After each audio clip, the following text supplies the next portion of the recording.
এন্ডরুম এটা মানে ওরা কি বলার চেষ্টা করছে যে আমরা আসলে এনভিডিয়া থেকে জিপিইউ নিছি, জিপিইউ নিয়ে আমরা আমাদের এআই সিস্টেমকে এক্স্যাক্টলি যার যে একটা দেখার দরকার তাকে আমরা যেন প্রপারলি দেখাতে পারি সেটার জন্যই কাজ চলছে। যেমন ধরেন পডকাস্ট মাইক্রোফোন অনেক পছন্দ করি, আবার আমি ক্যামেরাও পছন্দ করি, আবার আমি খুব সুন্দর নর্থ এন্ডের কফিও পছন্দ করি। তিনজনই অ্যাড চালাচ্ছে, আমাকে আসলে কে টার্গেটিং করে পাবে এটার অনেক কিছুই ডিসাইড হতো অ্যাড কোয়ালিটির উপর।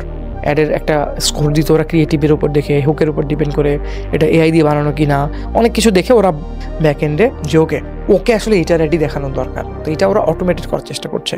কারণ কি, যেন একজন বিজনেস ওনার নিজে থেকে অনেক বেশি বুস্টিং করে অ্যাড চালাতে পারে এবং অনেক বেশি স্পেন্ড করতে পারে, ইভেন কোয়ার্টারলি যেন ওরা আরও বেশি রেভিনিউ পেতে পারে। এক্ষেত্রে আপনি কী করবেন? আমরা অনেকেই শুনছি creative is the new targeting. Targeting অপশনে কম চিন্তা করে আপনি আগে যদি 5টা কন্টেন্ট বানাতেন, এখন আরও বেশি কন্টেন্ট বানাবেন। এই কথা সবাই বলছে, বাট আমার কথাটা পুরোপুরি শোনেন, আপনি বুঝতে পারবেন যে আমি কোথায় ডিফারেন্ট কিছু বলছি।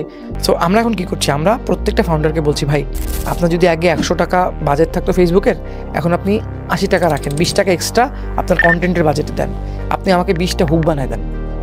যেই 20টা হুক একটা চেয়ে ডিফারেন্ট হবে। যেমন ধরেন এই পডকাস্টের মাইক্রোফোনটা যদি আমি বেছি, আমি কী বলবো, best podcast microphone in town, বা এই পডকাস্টের মাইক্রোফোনে আপনার যদি কোনো কথা এলোমেলো হয় তবুও এটা এমনভাবে ক্যাপচার করবে যেন ভালো। ওকে, আপনি অনেক সময় কন্ডেন্সার মাইকের কথা বলেছেন, বাট রোড ব্র্যান্ডের বেস্ট মাইক্রোফোন আমার কাছে।